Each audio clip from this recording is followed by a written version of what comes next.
So our very first recommendation is from the name in the robot vacuum industry. It is the iRobot Roomba i7 Plus. So this is a top-of-the-line robot vacuum that does pretty much everything well. So the first thing that I noticed about this vacuum is that it's different from all of the others on this list in that it is self-emptying. This means that you will never have to deal with emptying a full dust bin. Instead, it will automatically return to its base and then empty itself.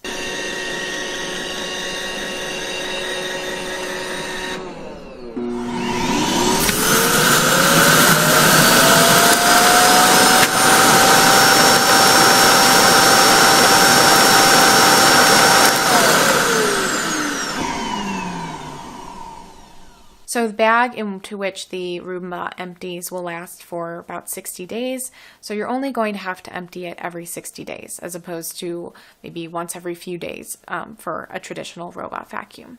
That self-emptying feature alone really puts the Roomba at an advantage over the vast majority of robot vacuums on the market. Another thing that I really liked about the iRobot Roomba i7 is the fact that this robot vacuum has a really useful app.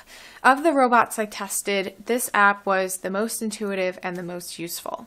So you can set up different rooms easily on the Roomba map. You can block off certain areas where you don't want the Roomba to go. It's very easy to make adjustments within the app. I found all of these features really helpful. But what about how well the iRobot Roomba i7 Plus cleaned up cat hair specifically? So clearly I have cats, and as I was using the Roomba, I watched how well it removed cat hair from the floors. It seemed to do a pretty good job. I noticed that the floors were consistently cleaner after the robot had had a go around the house. I also did a test where I brushed my cat, Wessie, and then put some fur onto the floor so that the Roomba could go around and clean it up. And what I found was that the Roomba did a pretty good job of cleaning it up. I used the spot clean function rather than having it do an automatic clean, so it went in little spirals around the area that was dirty. And it picked up all of the hair. It did quite a good job. There might have been a few little pieces of hair left after that single cleaning, a few minutes long, but overall it did quite a good job. I also did a test with something else that we might have to deal with when we have cats in the home, which is cat litter. Like the other robot vacuums I tested, the Roomba didn't pick up all of the litter, but it did a fairly good job of removing it. So there was some litter still kind of embedded in my low pile carpet, but overall it did a pretty good job of picking up that litter. After using the robot for about a month, I found that there was very little accumulation on those rubber roller brushes.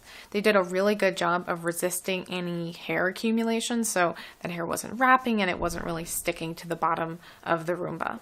So overall, I really like this robot vacuum. I think that it could be a great choice if you're looking for a robot vacuum that is extremely low maintenance, does its job well, does pretty much everything that it needs to do at a really high level. The app is great, and its performance is just exactly what it needs to be. The biggest drawback of the iRobot Roomba is probably its price. At $799, it's the most expensive robot vacuum on this list, and it might not be a good option if you're looking for something a little more budget friendly.